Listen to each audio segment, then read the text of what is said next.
Well, schmack 'em a gob, everybody. It's Kiss Wednesday. And some of you may know and some of you may not know all my Kiss reviews have been taken down off YouTube because of copyright crap, and I put them all back up on BitChute. And in the description below, you will see the original review I did of this album, the Gene Simmons solo album. In the description below, you can see it with pictures and music and more in depth. And I made that video over a decade ago. So, my mind has changed on this album. Yeah. I like it even worse now. And back then, I wasn't a fan of it. I think it even sucks more now as years gone by because Peter Criss' solo album was always my least favorite. Now I feel like it's much better than Gene's album. I mean, much better. And I like that R&B stuff. You know, it doesn't sound like Kiss, but neither does this Gene Simmons solo album. Other than Radioactive, the rest of this album does not sound like anything that was on a Kiss album before this. You know, probably Great Expectations is the closest. But either way, I can't stand this album. And I listened to it today, and boy, I hate it even more. I'm telling you, I'm listening to this, and I'm like, what the hell am I listening to? You know, this is the guy back in '78 telling Ace Frehley, hey, Ace, I know you're about to do your solo album, because we all are, but just to let you know, if you need help, call on me, Ace, and, you know, I'll help you out on your solo album. Good thing he didn't. You know, Gene's ego was out of control, getting everybody, you know, in the on the album Helen Reddy, Cher, Joe Perry, Rick Nielsen, Bob Seger. You got a lot of people. And, you know, Lassie, the dog, is credited. And when I met Gene Simmons, I asked him, what song is Lassie on the solo album? And he said, well, Lassie didn't make it. Like, Lassie's not on the solo album, but yet they kept his credit there, right? Anyway, as I've been doing with all these reviews that I did not do on the old reviews, is I'm ranking the songs now.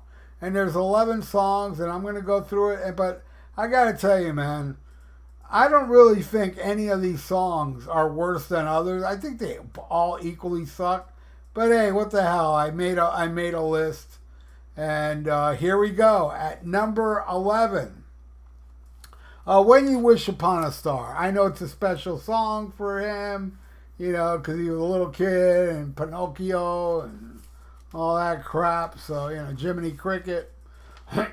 So, it's horrible. I don't like Disney music to begin with, you know. And it's just crazy. Look at that album cover. And then listen to the song. You want to talk about, you know, oil and water, man. It just makes no sense. All right. Then at number 10, Burning Up with Fever. The second song, right after, you know, it's like, starts with out-of-tune guitars, then it just goes into a crappy song. I don't like it at all. I don't like these female vocals. It just doesn't blend well with me. All right, at number 9, Tunnel of Love. Crap. Yeah, I have the demo of Eddie Van Halen playing on this. Doesn't help it at all.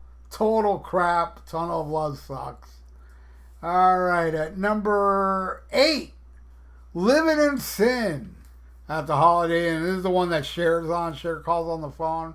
I don't know, man. This is just, it's garbage, man. It's just terrible song after terrible song. All right, next. Always Near You, Nowhere to Hide. And, you know, it's funny because later on they released a song called Nowhere to Hide on the Killers album that absolutely rules. The absolute opposite of this garbage. Oh, my God. Always Near You, Nowhere to Hide. I wish you would hide. Horrible song. All right, number 6. See in Your Dreams. Now, I love the version on Rock and Roll Over. Here it's like with the female singing and stuff. It's just terrible. And yes, Rick Nielsen does play the solo on it, and it doesn't really help. It's terrible.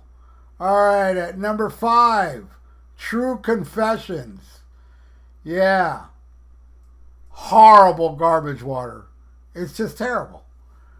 All right, at number 4. All right, here we're coming. The last 4, well, the next 2 songs are like almost okay. They're almost all right. Not really, but almost there. So at number 4, I'll say Man of a Thousand Faces. Not that great, but yeah, it's better than everything that I've mentioned so far. Much better, actually. And then at number 3, again, how I feel about Man of a Thousand Faces, I feel Mr. Make-Believe's the same shit. You know, it's kind of like Beatlesque, but yeah, it's not that great, but you know, it'll do. And then number 2, this one's extremely Beatlesque.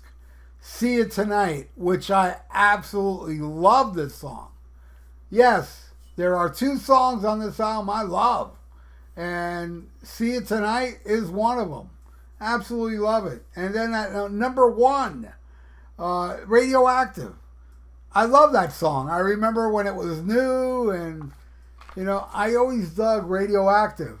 And sounds like a Kiss song to me. Could have fit right in Rock and Roll Over or Love Gun.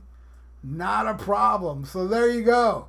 That is my ranking of the Gene Simmons 1978 solo album. So if you all want to see the original one I put up, where I have a different, I'm thinking differently back then. I had a different mindset back when I recorded this, maybe, what was it, 2010, 11, something like that?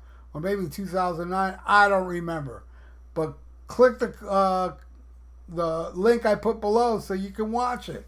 And thank you again, everybody, for watching this Kiss review and just joining my channel. I hope you are subscribed. If you're not, please subscribe to the channel and click the little notification bell. And what do you think of the Gene Simmons solo album? Leave it in the comments below. I know one guy who's a drummer in a thrash band, a popular thrash band, that thinks this is the best solo album. And I'm sure there's more of you out there that think it. Leave your comments below if you think it's the best. Leave your comments below if you think it's the worst. Leave your comments below if, you know, a little bit, you know, half and half. I'd love to read it. All right? Yeah, and like the video. It's good for the YouTube algorithms. So stay frosty. Listen to Black Sabbath and smack 'em a gob.